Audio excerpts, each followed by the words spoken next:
So hello everyone. अभी frame सही है? ओके। सो हेलो एवरीवन, मैं हूं सुनील चौधरी और मैं अपना जो एयरफोर्स का फ़ेज़ 2 था और जो मेडिकल था उसका कुछ रिव्यू और कुछ जो अपनी कहानी है वो बता रहा हूं।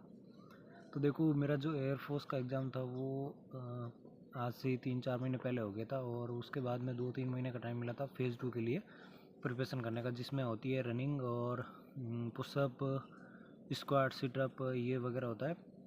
और उसके बाद में एक SRT का एग्ज़ाम होता है और फिर होता है एक GD यानी ग्रुप डिस्कशन, और उसमें अगर क्वालिफाई कर लेते हैं तो फिर होता है 5-6 दिन के टाइम के बाद में मेडिकल।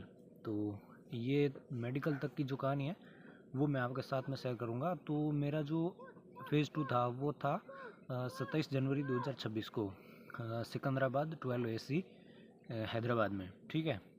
तो यहाँ से मैं 25 तारीख को सुबह निकलता हूँ 12 बजे रात में, 24 तारीख को 12 बजे, यानी 25 की डेट लग चुकी होती है।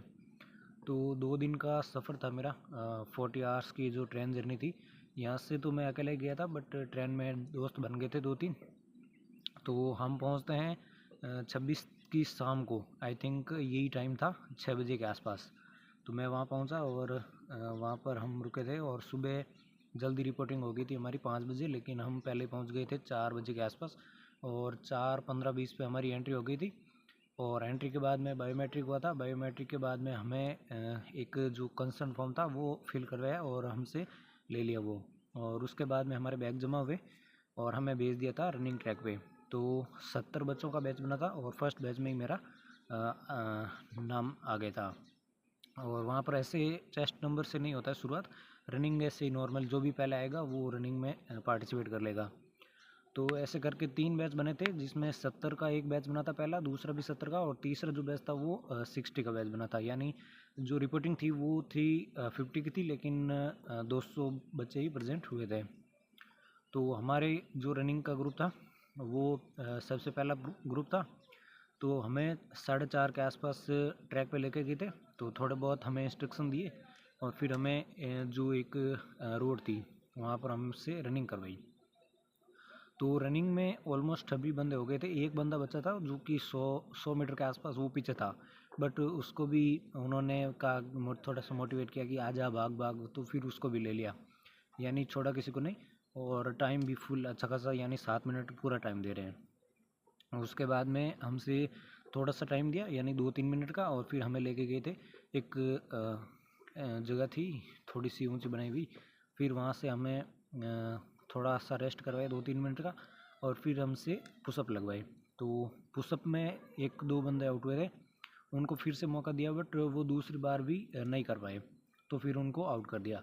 फिर उसके बाद में हमसे करवाए थे सिटअप, और सिटअप भी आराम से सब ने कर लिया। फिर करवाए थे स्क्वाट्स, और स्क्वाट्स में काफ़ी बंदों को बोल रहे थे कि आप थोड़ा सा और डाउन जाओ वरना आपको बाहर कर देंगे। तो फिर स्क्वाट्स में भी कोई बाहर नहीं हुआ था और सब यहाँ से क्वालिफाई कर लेते हैं। फिर हमें लेके जाते हैं एक जगह होती है जो कैंपस के जस्ट सामने की ओर। फिर वहाँ लेके गए थे और हमसे जो डॉक्यूमेंट था 10th 12th और जो फ़ेज़ 2 का एडमिट कार्ड है और डोमिसाइल सर्टिफिकेट, इनको अटैच करने को बोलते हैं, और फिर वो हमसे वहाँ से कलेक्ट कर लेते हैं। फिर हमें नाश्ता करवाया गया। तो नाश्ते के लिए आपसे 150 रुपये वहाँ से ले लेंगे, जिसमें आपको नाश्ता और लंच दोनों देंगे। तो नाश्ता करवाने के बाद हमें फिर अपना जो बाकी डॉक्यूमेंट थे वो ले लिए थे और हमें भेज दिया था। एक बड़ा सा हॉल था उसमें, और हॉल में फिर हम काफ़ी देर बैठ रहे। उसके बाद में हमें काफ़ी देर तक जो इंस्ट्रक्शन था या फिर जो डॉक्यूमेंटेशन होता है वो करवाया, और उसके बाद में हमसे करवाई गई थी SRT। और SRT में 4-5 क्वेश्चन तो रिपीट हो रहे थे, और उसके बाद में SRT का जो रिज़ल्ट आया, रिज़ल्ट में काफ़ी सारे बंदे ना आउट हो गए, लगभग 15 से 16 बंदे। उनका क्या था मेरे को नहीं पता, गलती तो मैंने भी की थी। मैंने ये गलती की थी कि उन्होंने बोला था कि आपको पेन से फिल करना है, जैसे अगर ABCD में से आपका A आंसर आया तो A पेन से फिल करना है, फिर जो आप उसको बबली करेंगे तो वो पेंसिल से करना है। लेकिन मैंने दोनों जगह ही पेंसिल से ही कर दिया था। बट इतना कुछ नोटिस नहीं किया, और जो रीडिंग मशीन थी उसने कैच कर लिया, क्योंकि पेंसिल से ही वो कैच करते हैं, और उन्होंने बोला था कि आपको जो बबल करना है ना वो पेंसिल से ही करना है। तो इसमें मेरे को डर तो था कि क्या पता मैंने गलती कर दी तो मेरे को आउट ना कर दे, बट हो गया। और उसके बाद में उसका रिजल्ट आया, जो जो उन्होंने चेस्ट नंबर बोले थे उनको बाहर कर दिया, जो डॉक्यूमेंट थे उनके वो लेके बाहर चले गए। उसके बाद में फिर काफ़ी देर तक बैठ रहे, और फिर 15-15 बच्चों का बैच बनाया था ग्रुप डिस्कशन के लिए। तो फोर्थ बैच था हमारा, 3 बैच हमसे पहले चले गए थे, और एक बार में 3 बैच का अलग अलग रूम में जीडी हो रहा था। फिर 4 नंबर पे हमारा बैच था। फिर हमारे बैच में हम गए थे 15 बच्चे, और हमारा जो टॉपिक था वो था टेक्नोलॉजी मेक्स पीपल फिट और लेजी। तो ये टॉपिक था, बट पहली बार में हमें टॉपिक समझ में नहीं आया। तो फिर जो एसेसर थे उसने सबकी साइलेंस को भांप लिया था, सही मतलब उन्हें पता चल गया होगा कि इन्हें कुछ समझ में नहीं आया। तो उन्होंने पूछा कि आपको टॉपिक समझ में आया? तो एक बच्चे ने बोला कि सर हमें समझ में नहीं आया। तो फिर से उन्होंने रिपीट किया उस टॉपिक को। तो पता लग गया था, मतलब आइडिया लग गया था कि टेक्नोलॉजी से क्या फ़ायदे और नुकसान है उसके बारे में। फिर उन्होंने जो पूरा टॉपिक चलाया था, आई थिंक 2 मिनट 2.5 मिनट के आसपास टॉपिक चला था। फिर उसमें से जो मेन पॉइंट थे वो हमने रफ नोट किए थे, और उसके बाद में हमें फेयर पेज मिला था, उसमें हमने फेयर लिखा था। तो काफ़ी सारे बच्चे थे वो पॉइंट बना के लिख रहे थे, बट मैंने पैसेज में लिखा था, और मैंने हेडिंग मेंशन नहीं की थी।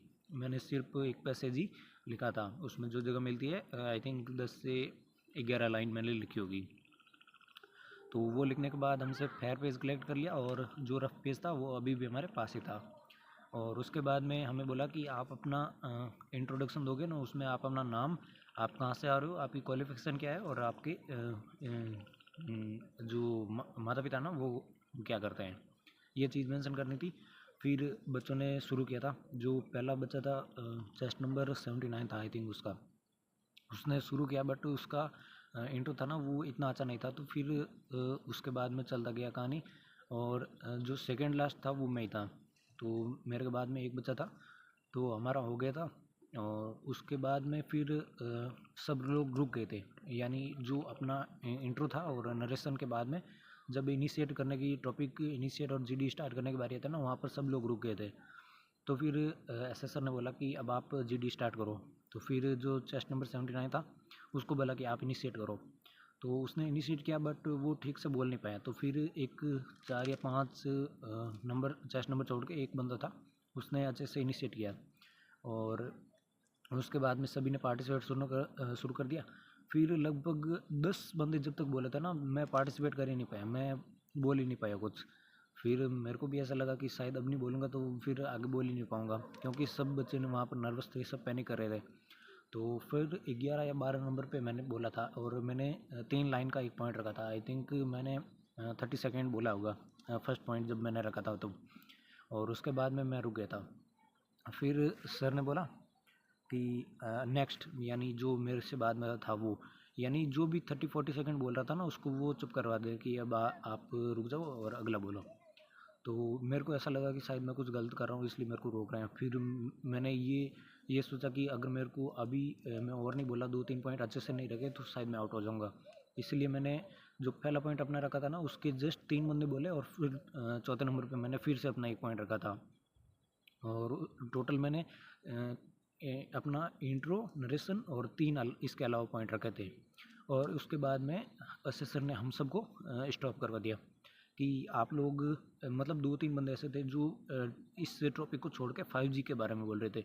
तो सर ने हमें समझाया कि आप लोगों को पता ही नहीं है कि बोलना क्या है, यानी थोड़ा सा ऐसे डांट दिया सबको, और हमें बोला कि आप लोग चले जाओ। फिर हम सब घबरा गए कि हमारा ग्रुप तो पूरा ही आउट कर देंगे, क्योंकि हम सही नहीं बोल रहे थे। बट उसमें दो बंदे थे जो सही नहीं बोल रहे थे, यानी वो 5G के बारे में बोल रहे थे। तो फिर हमें वहाँ से बाहर भेज दिया, और जैसे हम बाहर निकले तो फिर हमें लंच के लिए भेज दिया, यानी जो भी जीडी वाला ग्रुप बाहर निकल रहा था उसको लंच के लिए भेज दे। फिर हमें लंच करवाया, और फिर वापस अपनी जो सीट थी हॉल में वहाँ पर बिठा दिया। और ऐसे करके जो सारा ग्रुप था उसको जीडी हो गया कंप्लीट। फिर शाम के आई थिंक 5:30 बज चुके थे, और फिर हमें उसका अनाउंसमेंट दिया, यानी कौन कौन जीडी में आउट हुआ उसको बताया। तो फिर जिस इसके चेस्ट नंबर थे उनको बाहर कर दिया। तो जब मेरा चेस्ट नंबर आ रहा था उससे 1-2 पहले जो मेरे ग्रुप में 3 बंदे आउट हुए थे ना, तो ऐसे हार्ट बीट बहुत तेज़ हो गई थी कि अब तो मैं भी गया बाहर, बट होपफुली मेरा हो गया।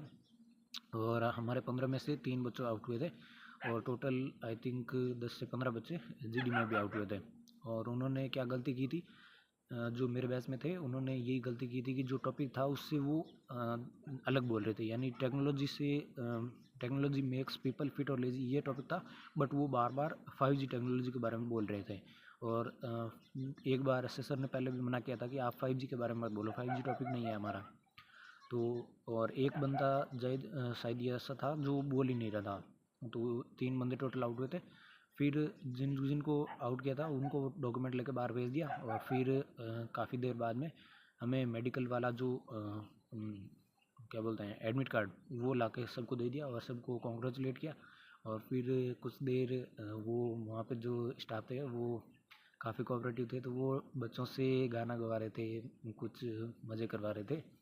और फिर हमें डेट दे दी गई थी मेडिकल की। तो मेडिकल की डेट मिली थी मुझे 3 फरवरी 2026। और 2 फरवरी से भी हमारे बैच, यानी जो उस दिन 200 बच्चे प्रेजेंट हुए थे ना, उसमें से 2 को भी मिला है, 3 को भी मिला है, 4 को, 5 को और 6 को, यानी 45 बच्चों के बैच मिल रहे थे। अब उसमें फिर मैं तो वहीं था, मैं वापस नहीं आया। मैंने सोचा कि अगर मैं वापस जाऊंगा आऊँगा तो राजस्थान से तेलंगाना हैदराबाद काफ़ी दूर पड़ता है, तो फिर मैं वहीं था। और 3 तारीख को हमारा मेडिकल होता है। मेडिकल की हमें रिपोर्टिंग टाइम दी थी 6 बजे की, लेकिन हम पहुंच गए थे पहले ही 4:30 बजे के आसपास। फिर 6 बजे गेट ओपन हुआ था और हमारी एंट्री शुरू हुई थी। फिर हमें अंदर ले जाके हमारे बैग वहाँ पर रखवा दिए थे। और फिर मेडिकल में जो अलग से चेस्ट नंबर मिलते हैं वो चेस्ट नंबर हमारे यानी सेटलेस हो गए थे सभी बच्चे।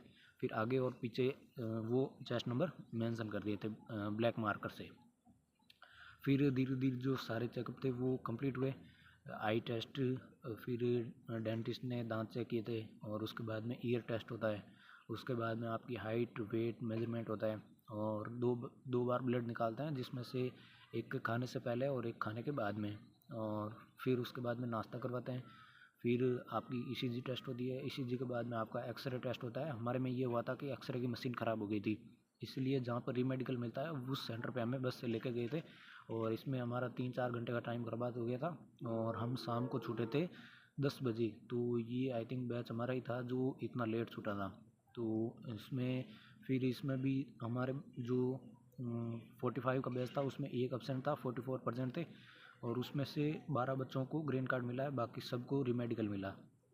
तो सभी बच्चों को बोल दिया कि अब आप बाहर चले जाओ, 10 बज गए थे। और फिर वहाँ पर जिनका रीमेडिकल था ना, उनको एक फॉर्म फिल करने को बोला गया था। तो फिर हम अब इतनी रात को कोई भी दुकान खुली नहीं थी, तो फिर उन्होंने जो ऑफिसर थे ना, उन्होंने एक बंदे को कॉल किया था कि आप दुकान पे आओ, कुछ 30-35 बच्चे हैं, उनका फॉर्म फिल करना है। तो फिर रात को वो बंदे आए थे और फाइनली हमने 11 बजे तक वो फॉर्म सबमिट करवाया वहाँ पे वापस आके, यानी 100 मीटर के आसपास वो दुकान दूर होगी। हम सभी वहाँ गए थे भाग के कि जितना जल्दी हो सके फॉर्म फिल हो जाए और लाके इनको सबमिट करके फिर यहाँ से चल जाएँ। फिर हम गए थे वहाँ पे, वो सबका फॉर्म फिल में काफ़ी टाइम लग गया था और 11 बजे तक मैं आ गया था वापस। मैंने अपना फॉर्म फिल किया और रीमेडिकल का एडमिट कार्ड लेके मैं वापस चला आया। फिर एक दिन मैं और वहाँ पर रुका और फिर फाइनली 4 तारीख को शाम के 11:30 मेरी ट्रेन थी और 6 तारीख तक मैं अपने घर आ गया। तो ये कहानी थी। अब रीमेडिकल को जाऊँगा तो उसमें क्या होता है और उसमें मेरे को क्या पॉइंट मिला है, ये मैं आपको बाद में जो वीडियो आएगा उसमें बता दूंगा। बाकी यहाँ तक आपने देखा है तो लाइक शेयर कमेंट और चैनल को सब्सक्राइब कर देना।